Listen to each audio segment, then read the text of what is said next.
and thank you to the witnesses for being here today and sharing your insights with us on how we can create a more sustainable transportation solutions to combat climate change. I represent parts of Dallas and the suburbs of Dallas to the north, a district that encompasses some thriving job markets, great colleges and universities, bustling arts and cultural scene, and we also are experiencing extremely rapid growth. We have more than 100,000 people a year moving from out of state just to my region, and that growth has led us to have some unique challenges that we need to address as we try to mitigate the congestion on our roads and combat our greenhouse gas emissions. In addition to those congestion issues, Texans are also grappling with frequent and intense extreme weather events, as my colleague Ms. Fletcher mentioned in Houston, but also in North Texas we've experienced record droughts and extremely high temperature patterns. And now more than ever, I think it's important that we invest in resilient infrastructure that is built to withstand the stresses of uncertain weather conditions. And I look forward to working with the members of this committee to do that. I also want to just recognize the City of Dallas and our mayor, led by Mayor Mike Rawlings, and their efforts to move Dallas forward to address climate change and to make Dallas a global leader in that area in a way that also is consistent with meeting our infrastructure needs. And I want to respectfully disagree with some of the statements that have been made about high-speed rail. There is a very promising high-speed rail project between Dallas and Houston that is largely privately funded that I think will be a model for the rest of the country, and one that I think will be an economic boon for Texas. And as I said, other areas may try to replicate what we're doing there.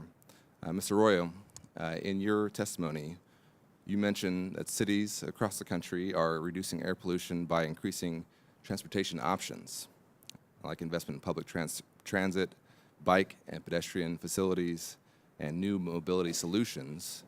Do you feel that investments in high-speed intercity passenger rail systems could contribute to a reduction in CO2 emissions? So thanks for that question, and a shout out to Dallas. As you saw, I held up DART as an example because they're just doing such great innovative work to make it seamless for people to use transit. And if you go around the world on your travels, you see that other countries have managed to find ways to invest in high-speed rail. I'm not an expert on what exactly is happening in a particular place like California or Texas, but I think for certain metropolitan areas, connecting those routes will be really important to get some of the folks off of the interstates, which are clogged and have some challenges associated with them in terms of the pollution, both conventional pollution that comes from them, for the people who live around them, who tend to be disproportionately, poorer minority communities that those interstates cut through. So I think rail, both conventional rail and high-speed rail, does offer some really exciting alternatives to that. Dr. Sperling, same question to you. About high-speed rail? Yeah, I mean, it definitely would result in a reduction in CO2, especially, the answer to a lot of these pollution and CO2 questions is how is the electricity generated? So in California, for instance, it was planned that it would be coming totally from renewable energy, and in fact, the law now is to go to completely carbon-free electricity by 2045. So, I mean, that's really the answer, simple answer to the environmental issues.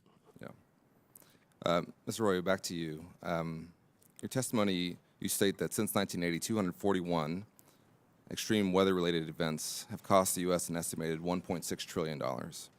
That's a pretty big number, but then again, infrastructure investments also have a high price tag. Do you think there would be a net savings for the federal government if we were to invest in disaster mitigation and resilient infrastructure rather than emergency spending once a disaster has occurred?